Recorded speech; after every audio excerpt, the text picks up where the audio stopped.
भर्तृहरि जी एक बहुत बड़े महापुरुष हैं। अब जीवन का राग उनके हृदय में काम में देखा कि काम स्त्री आसक्ति, विश्व सुंदरी, सर्वांग सुंदरी पिंगला। उन्होंने ऐलान कर दिया राजकाज विक्रमादित्य देखेंगे, मैं इस बात का अनुभव करूंगा कि क्या सुख इसमें है। क्योंकि बताया ना, अलग खोपड़ी होती है। जो भागवतिक महापुरुष होते हैं उनका चिंतन ही अलग होता है। बड़ी ही सुंदर पत्नी बिल्वमंगल जी की पातिव्रत धर्म से एक बार नहीं देखा। वो आसक्त चिंतामणि में तो आसक्त अलग खोपड़ी होती है। अब रात दिन केवल महाराज भर्तृहरि और पिंगला और हर खान पान की व्यवस्था, बस पर्दे के अंदर सामग्री रख दो, जाओ। कोई प्रश्न उत्तर नहीं, कोई राष्ट्र की बात नहीं, कोई समाज की बात नहीं।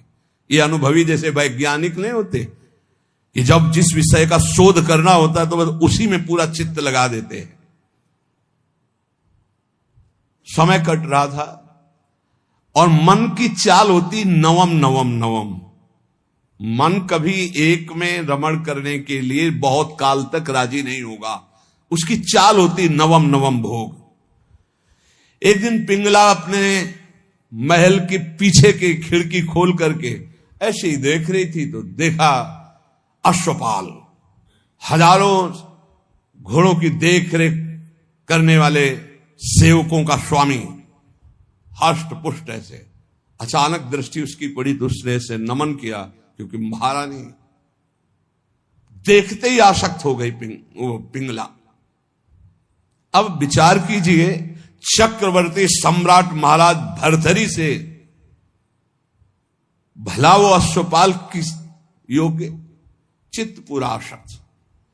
अब मिलन शुरू हो गया और राजकाज विक्रमादित्य को दे दिया था। विक्रमादित्य बहुत प्रवीण थे।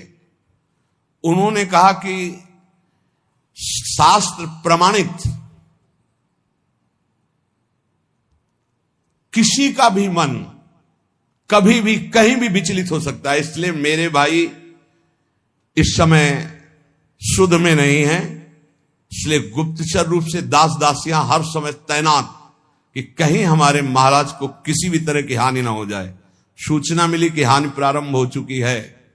एक अश्वपाल एकांत में महारानी से मिलता है। महाराज दिन में शयन करते हैं, उस समय वो मिलती है।